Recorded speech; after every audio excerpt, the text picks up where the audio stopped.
और अब सर्दी के सितम की चर्चा। पहाड़ों पर बर्फबारी होने लगी और इसका असर अब उत्तरी भारत में नजर आ रहा है। पूरा उत्तर भारत ठंड की चपेट में। दिल्ली एनसीआर की खासतौर पर अगर बात करें तो यहां पर घना कोहरा छाया हुआ है। विजिबिलिटी 5 मीटर से भी कम हो चुकी है। दिल्ली एनसीआर में लगातार ठंड बढ़ती हुई और कोहरा इस कदर कि आप समझिए कि 5 से 10 मीटर तक की विजिबिलिटी भी बहुत ज्यादा मुश्किल हो चुकी है। तो दिल्ली एनसीआर के साथ साथ मध्य प्रदेश, छत्तीसगढ़ में भी इसका असर अब बहुत जल्दी दिखने वाला है। ये भी आप समझ लीजिए, क्योंकि जैसे जैसे दिल्ली एनसीआर समेत जैसे पूर्वी उत्तर भारत में जैसी ठंड बढ़ती है, सीधा असर मध्य क्षेत्र में भी पहुंचता है। तो विजिबिलिटी यहां पर 5 मीटर से भी कम है। दिल्ली एनसीआर का जिक्र कर रहे हैं। धीरे धीरे ठंड बढ़ती हुई अब आपको नजर आएगी। और मध्य प्रदेश में भी कोहरे का खासा असर देखने को मिल रहा है। मध्य प्रदेश के 35 ऐसे जिले हैं जहां कोहरा चल रहा है अभी भी। ग्वालियर, दतिया, भिंड में भी घना कोहरा छाया हुआ है। 50 से 500 मीटर तक की विजिबिलिटी यहां पर है। सतना की अगर बात की जाए तो यहां विजिबिलिटी 50 मीटर की है। 29 दिसंबर के बाद मौसम एक बार फिर से बदलेगा। बारिश और ओले गिरने की आशंका और उसके बाद सर्दी असली कहर बरपाने वाली है। तो 35 जिले अभी भी ऐसे हैं जहां पर घना कोहरा छाया हुआ है। उत्तर भारत में ठंड बढ़ने का यह असर। और टीकमगढ़ में सर्दी का सितम लगातार चल रहा है। सुबह से घना कोहरा, कोहरे की वजह से यातायात प्रभावित हो रहा है। सड़कों पर गाड़ियां रेंग रही हैं। न्यूनतम तापमान 7 डिग्री तक पहुंच चुका है। टीकमगढ़ का जिक्र करें जहां पर लगातार अब लोग सर्दी के सितम के चलते परेशान। आम लोगों की समस्याएं तो बढ़ रही हैं, लेकिन स्थानीय स्तर पर जो असहाय लोग हैं उनके लिए निगम की तरफ से कोई खास व्यवस्था नहीं होती और उसी के चलते उन्हें सबसे ज्यादा परेशानी। टीकमगढ़ की ये तस्वीरें, सर्दी का सितम आप देखिए किस प्रकार से कोहरा और कम विजिबिलिटी के चलते लोग वाहन चलाने में भी परेशानियों का सामना कर रहे हैं। तो सुबह से घना कोहरा और यातायात बुरी तरह से प्रभावित। न्यूनतम तापमान 60 डिग्री सेल्सियस पर पहुंच गया है। और अब अंबिकापुर की स्थिति आपको बता देते हैं। यहां पर भी कड़ाके की सर्दी है। 10 डिग्री तक न्यूनतम पारा पहुंचा है। पठारी क्षेत्र मैनपाट में पारा 7 डिग्री सेल्सियस है। लोग गर्म कपड़े और अलाव का सहारा लेते हुए नजर आए। आने वाले दिनों में सर्दी और बढ़ने की संभावना। अंबिकापुर को लेकर ये जानकारी हम आपको दे रहे थे।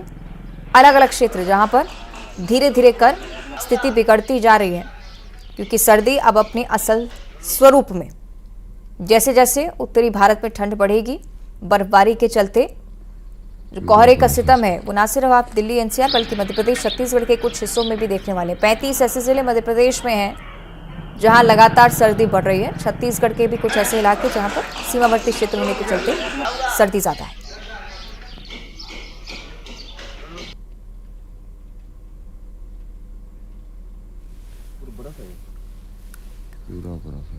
चलिए, अलग अलग जगह इसी प्रकार से सर्दी है। मध्य प्रदेश, छत्तीसगढ़ की अलग अलग स्थिति भी हम आपको समझाएंगे और हमारे तमाम सहयोगी आपको टीवी स्क्रीन पर नजर आ रहे होंगे। सुशील कौशिक है ग्वालियर से रिपोर्ट कर रहे हैं। राजीव रावत है टीकमगढ़ की स्थिति बनाएंगे। यहाँ छत्तीसगढ़ में श्रवण महंत है, मैनपाट को लेकर जानकारी देंगे। हेमनारायण शर्मा कांकेर के बारे में बताएंगे। सबसे पहले सुशील आपका रुख करेंगे, क्योंकि ग्वालियर में सर्दी का सितम निश्चित तौर पर बढ़ रहा होगा। किस प्रकार की व्यवस्थाएं यहाँ पर प्रशासनिक स्तर पर है, ये भी बताइएगा सुशील। बिल्कुल, देखिए ग्वालियर चंबल अंचल में सर्दी कड़ाके की पड़ रही है और ख़ास तौर पर उत्तर भारत के कश्मीर, हिमाचल में जो बर्फबारी हो रही है उससे लगातार बर्फीली हवाएं जो है उत्तर भारत से आ रही है और इसी के चलते पूरा ग्वालियर चंबल अंचल और मध्य प्रदेश कड़ाके की सर्दी से जूझ रहा है। लगातार 3 दिन से ग्वालियर चंबल अंचल में कोहरे का असर है, घना कोहरा रहा है। हालांकि आज अभी थोड़ी देर पहले ही धूप ज़रूर निकली है, लेकिन जिस तरह से सर्द मौसम हो रहा है उससे लोगों की परेशानियां बढ़ रही है। जहां तक इंतज़ामों की बात करें तो कल रात भी हमने जायज़ा लिया था कि नगर निगम के रेन बसों में तो इंतज़ाम माकूल है, लेकिन ग्वालियर में आज भी स्थिति ये है कि शहर में अलग अलग इलाकों में अगर रात के वक्त देखेंगे तो 1000 से ज़्यादा लोग जो है सड़कों पर खुले आसमान के नीचे सोते हुए नज़र आ रहे हैं और बामुश्किल किसी तरह से कुछ लोग जो है आग के सहारे रात काटते नज़र आ रहे हैं। तो इंतज़ाम की बात करें तो खुले में लोग सो रहे हैं, जिन्हें रेन बसेरे पहुंचाने का दावा करता है नगर निगम प्रशासन, जिला प्रशासन, लेकिन वो स्थितियां साफ तौर पर जो है उनके दावे जो है कागजी नज़र आए। इसके अलावा ठंड की बात करें तो ठंड का जो ये असर है लगातार बढ़ता रहेगा। दिसंबर का जो अंतिम सप्ताह चल रहा है इसमें, इसके अलावा जनवरी की शुरुआत में ही ग्वालियर चंबल अंचल में मौसम विभाग ने बारिश और ओले गिरने की संभावना जताई है, तो जिसके बाद बाद ठंड का असर और भी बढ़ेगा और कोहरे और पानी ग्वालियर का में तो असर आमतौर पर लगातार सर्दी अंचल होती के भी साथ ही कहर बरपाने वाली है। सुशील, लौटूंगी आपके पास। राजीव, आपके पास आते हैं। टीकमगढ़ में क्या कुछ स्थिति है सर्दी को लेकर, विस्तार से जानकारी। देखिए, पूरे बुंदेलखंड इलाके में इन दिनों सर्दी का सितम है और सर्दी काफी तेज पड़ रही है, क्योंकि यहाँ पे पारा न्यूनतम 60 डिग्री के नीचे पहुंच रहा है और ऐसे में सुबह से घना कोहरा भी छाया रहता है। विजुअलिटी इतनी कम है कि सामने का 5 से 7 मीटर तक का ही नजर आ रहा है, इसके बाद का सामने का कुछ भी दिखाई नहीं दे रहा है। और सड़कों पर जो वाहन हैं वो रेंगते हुए नजर आ रहे हैं। लोगों इक्का दुक्का लोग ही सड़कों पर नजर आ रहे हैं। आप देख रहे हैं कि सुबह का नजारा है और सुबह से बहुत कम लोग ही सड़कों पर दिखाई दे रहे हैं। और हालांकि अब धूप धीरे धीरे निकलने लगी है और दिन में पारा पूरी जो ओस है वो पूरी तरह छट जाएगी और जो पारा है वो बढ़ने लगेगा। लेकिन जो रात का वक्त है और शाम का वक्त है, इसमें जरूर सर्दी काफी तेज हो जाती है और जिस शाम के 8 बजे के बाद ही शहर की बाजार पूरा सुनसान दिखाई देने लगता है। इसके बाद जो नजारा है वो दिन में सुबह से काफी घना कोहरा रहता है और इसके बाद लोगों को निकलने में काफी दिक्कत हो रही है, क्योंकि सर्दी काफी तेज पड़ रही है और पारा यहाँ पे न्यूनतम 60 डिग्री तक लुढ़क गया है। सर्दी का सितम यहाँ पर भरपूर अब नजर आने लगा है। छत्तीसगढ़ की भी स्थिति जान लेते हैं। श्रवण, बताइएगा छत्तीसगढ़ में किस प्रकार का माहौल है? देखिए, सरगुजा जिला में तो कड़ाके की ठंड पड़ रही है। 10 जो तापमान है वो न्यूनतम पहुंचा है, लेकिन पठारी क्षेत्र की बात की जाए तो मैनपाट में अभी 7 डिग्री जो है वो तापमान पहुंच चुका है। ऐसे में मैनपाट में जो है कड़ाके की ठंड पड़ रही है। सुबह का जो वक्त है उसमें ओस की जो बूंदे हैं वो जम जा रही है।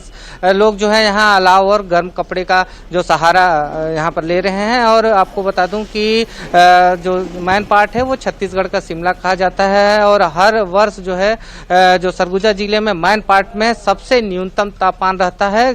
3 डिग्री तक अभी बीते दिनों पहुंच चुका था। यहाँ जनजीवन प्रभावित हो गया था और जिस तरह से जो जिला प्रशासन है वो अलाव का सहारा ले रहे हैं, लेकिन निगम क्षेत्र में ही अलाव का जो है व्यवस्था जो है प्रशासन करती है। लेकिन अगर बात की जाए मैनपाट में, तो मैनपाट में प्रशासनिक जो कोई भी अमला है वो इस ओर कोई ध्यान नहीं देता है। यही वजह है कि बीते वर्ष जो है एक जो व्यक्ति है वो ठंड से मौत हो गई थी, तो इसके ऊपर भी प्रशासन को ध्यान देना चाहिए ताकि किसी तरह का जनहानि ना हो। और मौसम विभाग की माने तो मौसम विभाग का कहना है कि पश्चिमी विक्षोभ का असर है, बादल अभी भी बने हुए हैं।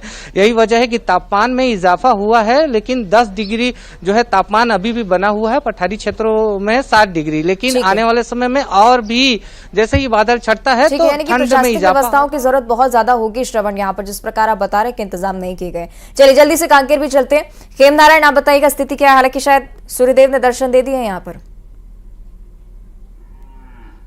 अवंतिका, आपको मैं बता दूं कि कांकेर में भले ही ठंड ने कांकेर जिले में भले ही ठंड ने देर से दस्तक दी है, लेकिन अभी जाने का नाम नहीं ले रही है। लोग जो है यहाँ पर सुबह से कोहरा छाया रहता है और लोग जो है सूरज का ताप लेते नजर आते हैं। तो रात के समय में अलाव जलाकर लोग जो है गर्मी लेने का प्रयास करते हैं, ठंड से बचने का प्रयास करते हैं। और अभी 25 दिसंबर के बाद कुछ राहत मिलने का कि वो थी, लेकिन लोगों को अभी राहत मिलते नहीं दिख रहा है। और मकर संक्रांति तक मौसम विभाग ने यहाँ पर जो है ठंड के रहने की बात कही है। जी ठीक है, चूंकि मध्य प्रदेश का जिक्र हम लगातार कर रहे हैं और सुशील हमें ग्वालियर के बारे में भी जानकारी दे रहे थे। अब आपने ग्वालियर के बारे में बताया, सुशील जल्दी से पूरे क्षेत्रों को लेकर जरा अपडेट दीजिए कि मध्य प्रदेश के अलग अलग जिले, वहां पर आने वाले समय में क्या कुछ स्थिति रहेगी। बिल्कुल, देखिए मध्य प्रदेश की अगर बात करें तो पूरे मध्य प्रदेश में जो है दिसंबर के अंतिम सप्ताह में कड़ाके की सर्दी का असर रहेगा। ग्वालियर चंबल अंचल की बात करें तो यहाँ अधिकांश शहरों में जो रात का तापमान है वो 7 से 9 डिग्री के बीच चल रहा है, चाहे ग्वालियर, दतिया, भिंड, मुरैना जहाँ की बात करें। इसके अलावा मौसम विभाग ने अनुमान जताया कि मध्य प्रदेश में दिसंबर के अंतिम सप्ताह के अंतिम दिनों में और जनवरी के पहले सप्ताह में बादलों के साथ बारिश गिरने की संभावना है। इसके साथ ही ओलावृष्टि कई इलाकों में होगी और इसी के चलते पूरे मध्य प्रदेश में सर्दी का असर जो है वो और बढ़ेगा और 14 जनवरी तक, मकर संक्रांति तक सर्दी का असर जो है इसी तरह से लगातार बरकरार रहेगा और ये उतार चढ़ाव चलता रहेगा। इस दौरान कोहरा और फोग जो है वो भी बढ़ता रहेगा और जिससे हवाई और सड़क यातायात है वो लगातार प्रभावित होंगे। तो अब सेहत के जानकार लोगों के लिए भी जो है एक एडवाइजरी जारी की है कि जो लोग बुजुर्ग या बिल्कुल ठीक बच्चे और आप हैं, इशारा उनको करें, स्वास्थ्य का आप ध्यान रखने की और ज्यादा जरूरत होगी सुशील। चलिए, बहुत शुक्रिया आपका ये जानकारी पहुंचाने के लिए। राजीव, आपका भी बहुत बहुत शुक्रिया। श्रवण, हेम नारायण, आपका भी बहुत बहुत शुक्रिया। इसी के साथ इस बुलेटिन में इतना ही। आप देखते रहिए न्यूज़ 18।